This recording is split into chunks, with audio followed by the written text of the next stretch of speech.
জ্ঞাতিবৃন্দ, সাংবাদিক বন্ধুসকল, আমি আচলতে কলিতা জনগোষ্ঠী সন্মিলন অসম ধৰক আমি লাইভ পাইছিলোঁ, যিটো ভাইৰেল হৈছিল ভিডিঅ'। এই ভিডিঅ'টো ভাইৰেল হৈ আমি মানে প্ৰশাসনৰ লগত জড়িত হৈ আমি মানুহৰ যাতে মনত, আমাৰ জনগোষ্ঠীটোৰ মনত যাতে শান্তি হয়, তাৰ কাৰণে প্ৰশাসনৰ লগত আমি যোগাযোগ কৰিলোঁ। আৰু তাৰ ফলশ্ৰুতিত আজি আপোনালোকক মাতি আনি আমি ৰাজহুৱাভাৱে যে তেখেতে ক্ষমা খুজিব এই কথাটো জনালোঁ, তেখেতে ক্ষমা খুজিলে এই কথাটো জনালোঁ।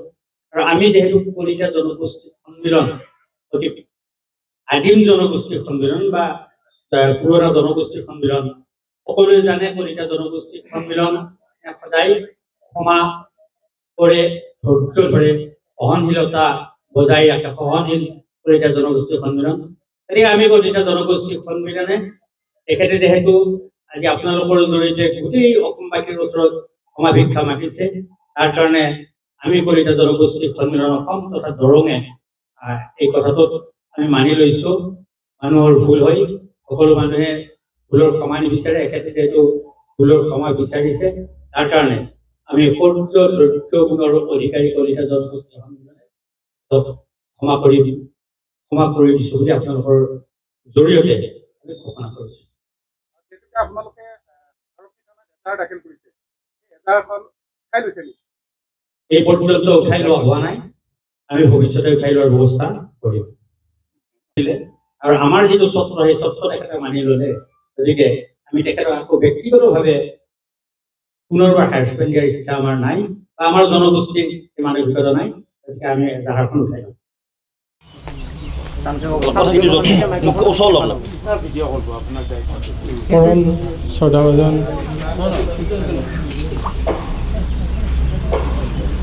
আমাৰ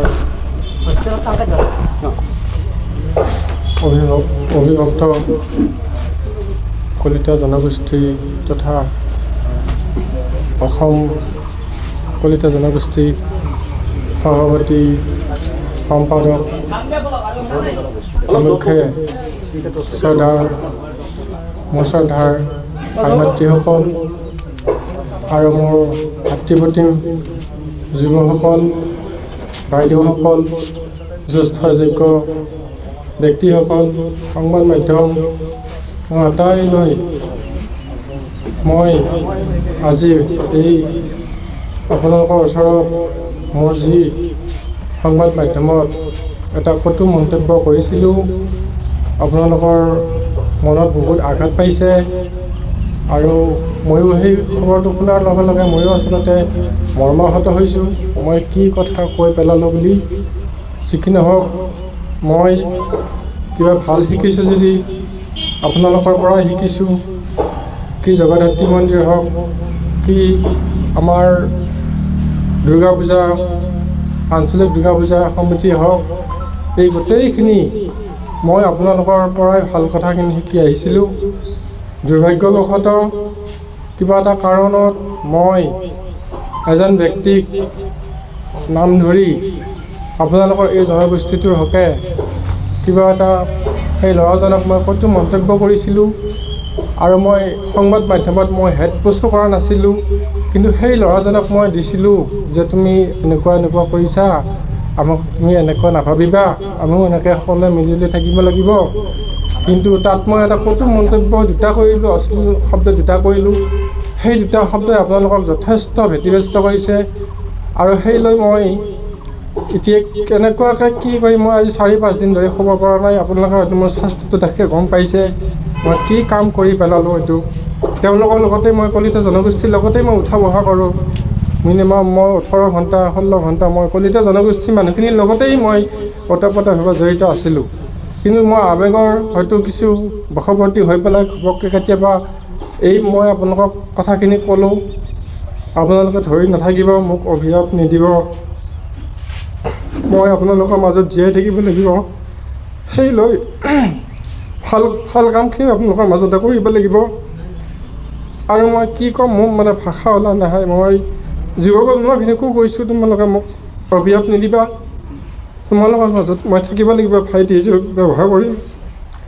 দাদা জ্যেষ্ঠ যোগ্যসকলক মই সদায় শ্ৰদ্ধা কৰোঁ, দাদা বুলি সম্বোধন কৰোঁ। তেনেস্থলত মোৰ কি হ'ল মই নাজানো, আৰু মোৰ সেই পোষ্টটো লিখা কেনেকৈ ধৃষ্টতা আহিলে মই নাজানো, কিন্তু মই খুবেই মৰ্মাহত হৈছোঁ।